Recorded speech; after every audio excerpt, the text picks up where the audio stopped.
Hi Blades fans, welcome back to When Saturdays Come with me, Dry Bry.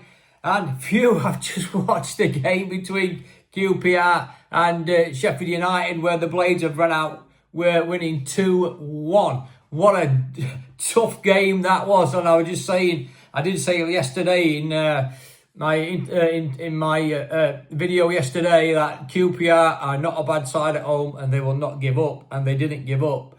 It looked at one time we were going to be a comfortable victory when we went 2-0 up with a brilliant strike from Campbell, but then they got a penalty with a handball from Burrows, and they scored and made it 2-1, and we had to hang on at the death to pick up the 3 points, and they showed a lot of character and a big performance after the defeat against Leeds on Monday night. So with the Blades have now got that 5 point gap again over Burnley, and they're under some pressure now to get a result at Cardiff after being thumped 3-0 today at Preston in the FA Cup. The team, I'm quite happy actually. I nearly got it right. I think I got one player out where Campbell started up front instead of Cannon, and it was Cooper, Chowdhury at right back, Canel, Jack and Burrows, Sousa and Pecky in the middle, and Hamer, O'Hare and Brereton Diaz on the right, which I thought that would happen, and Campbell up front, and that's what it was. And so, you know, it was always going to be a difficult game. After 5 minutes, Jimmy Dunn, who Blades were interested in at one point, he looked a bit dangerous from set pieces, and they scored from a corner.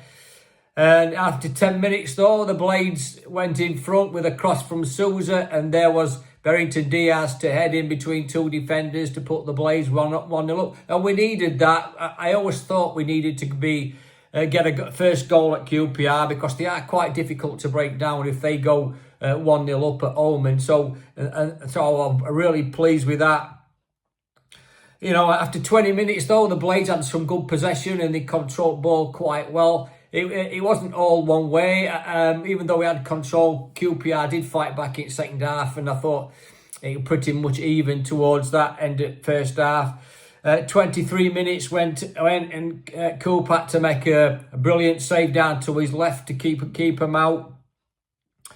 And on 36 minutes, there was a big scramble in Blades half, and Cooper had to make yet another save, and he went out for a corner. So we're under a bit of pressure at that point. I thought QPR were trying really hard to get that equaliser, but we hung on and we managed to get that. And then on 39 minutes, QPR did score, and they were given offside. That was a big let-off at Blades. I at first thought it was an equaliser, but thankfully that linesman had his flag up where we got the decision. They made it, kept it at 1-0.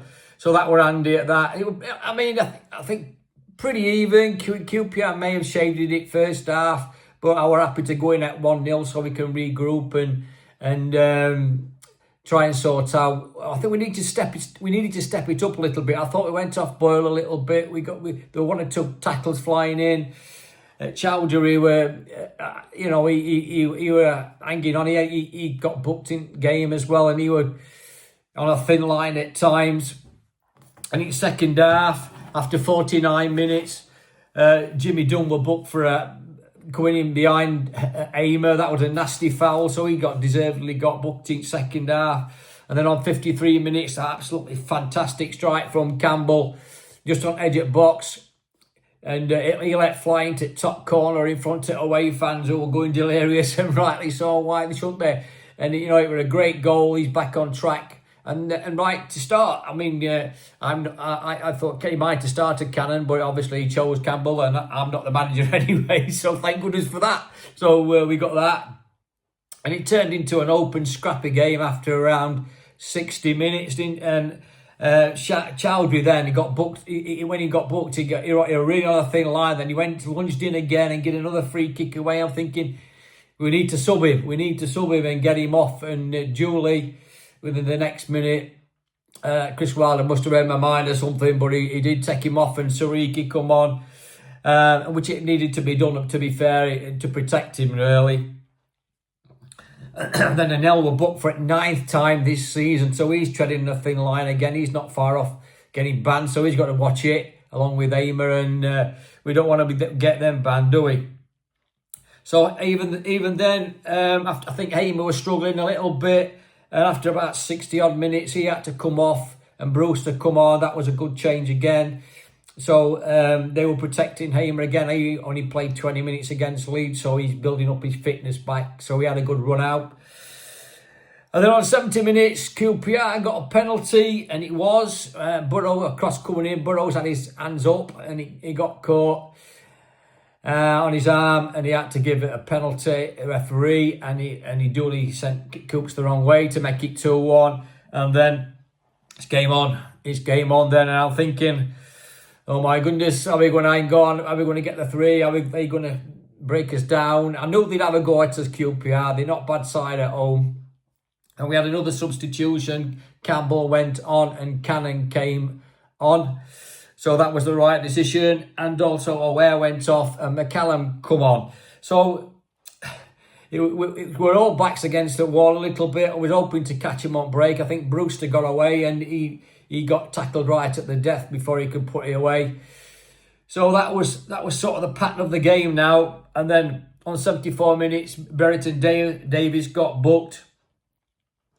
Then a big chance for Blades when Cannon broke down on the left and set it up for Brereton Diaz. And all he had to do was take his time and just put it away. But he blazed it over the bar, rush of blood. I was disappointed then. He could have finished QPR off, and it was a shame that he didn't put that one away. And then he took Brereton Diaz off just after that and brought Holding up and played three at the back to try and shore it up and finish game off. And I could see on the telly while they were barking orders out after 86 minutes, he wanted to get the message across that we needed to start digging now. And then on 90 minutes injury time, 6 minutes. I'm thinking, oh no, 6 minutes. How will we hang on for 6 minutes?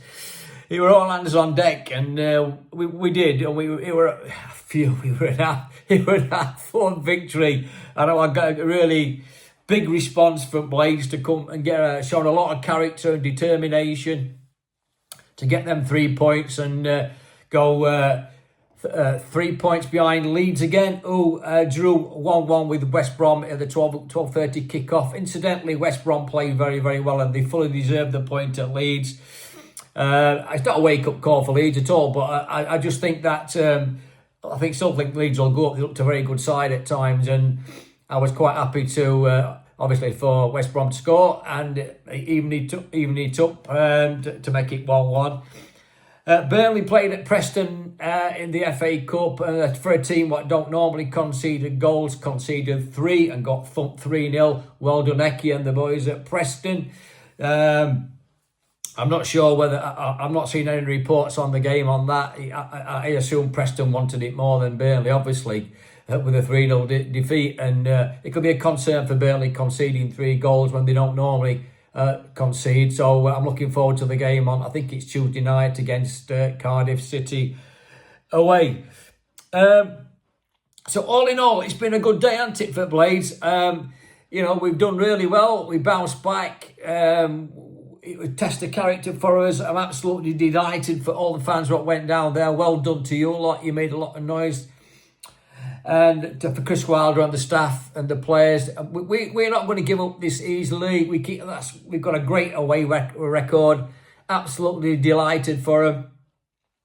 We'll leave it at that. I haven't seen Chris Wilder's presser after the game yet, but I'm sure it could be a good one from Chris. Fully deserved. And we move on. I mean, I think watching the game, Sousa had a little problem with looked to be his hamstring. He wanted to come off, but they kept him on, so it couldn't have been that bad, could it? So, all in all, lads and lasses, great result. Let me know in the comments below what you think of the game. From you lads. Like and subscribe as always. It keeps the channel moving forward. I'm really appreciative of your comments. And everything that you say. I do reply to everybody as well.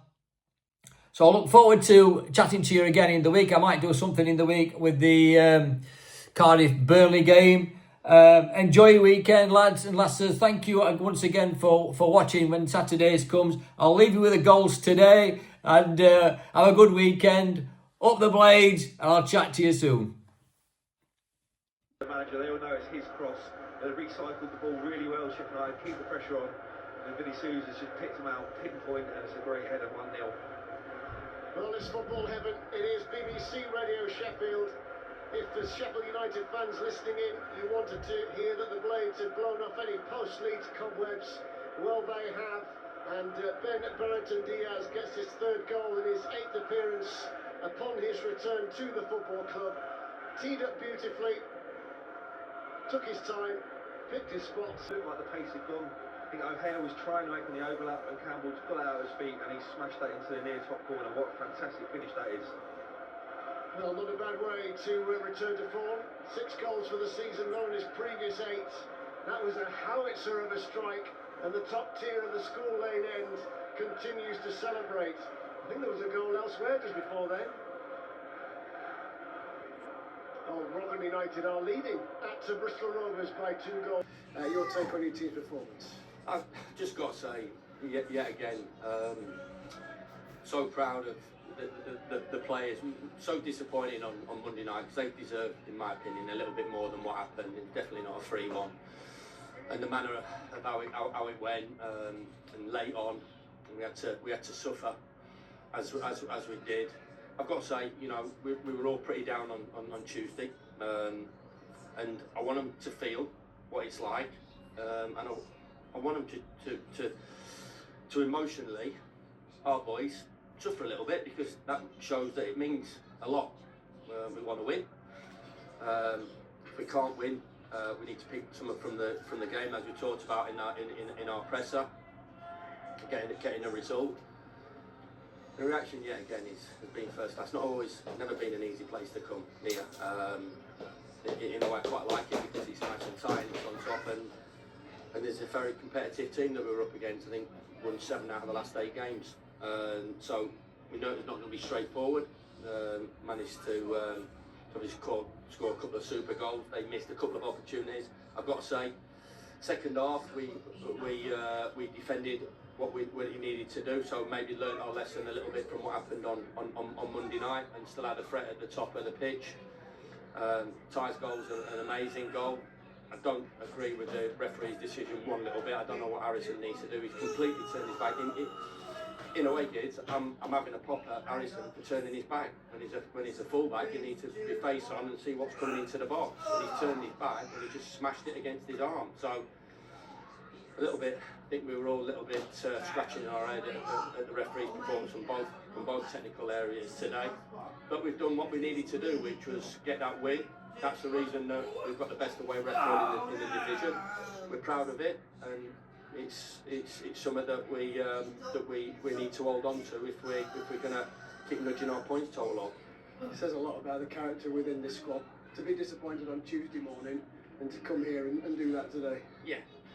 Yeah, as I said, it's always a difficult place to come. I thought periods of the game we played really well. We controlled it, and then other games we were just other times of the game we were just a little bit loose and turned it over easily. And they've got some threats at the top of the pitch as well. You know, Chair and 2 boys off the wide, and you know they've got some really attacking players, and that's why they've got a really good home record. You know, they put it on you. They ask the question. They put it on us, and we've come up with a perfect answer, which is a big 3 points. It would be remiss to say that Tyrese needed a goal, but he scored that goal like he needed a goal. Yeah, all centre forwards do, but I think, you know, good contributions from everybody. You know, we had to protect Gus, so he's done 60 minutes. Ty's done 65. Tommy Cannon is still not right, but you know he's given us that out the second half. A bit disappointed. We've had a couple of opportunities to go 3-1 up after the penalty with Brio, and the kids made an unbelievable challenge on Riyad late on. But I thought we got the balance right today. You know, I keep telling you, I wanted a free-flowing, beautiful performance. Give me what we've seen today. Give me our league position. Give me that away record every day of the week. It is a tough division. I've said, talked about it to you guys on Friday. You know, some huge clubs are talking about trying to get in the playoffs. You know, that have been in the Premier League, and we all know about that. And I think you can ask that question about, are we in the playoffs now? Am I? I think we might have secured a playoff place. Congratulations, you're also safe from relegation as well. So, first base reached a couple of months ago, and second base reached today, I think. Anyway, or we might need another win.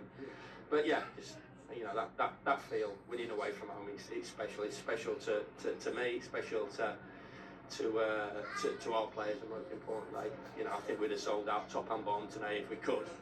You know, they're going home and having a beer in West London and enjoying the journey back, and that's what we're here to do.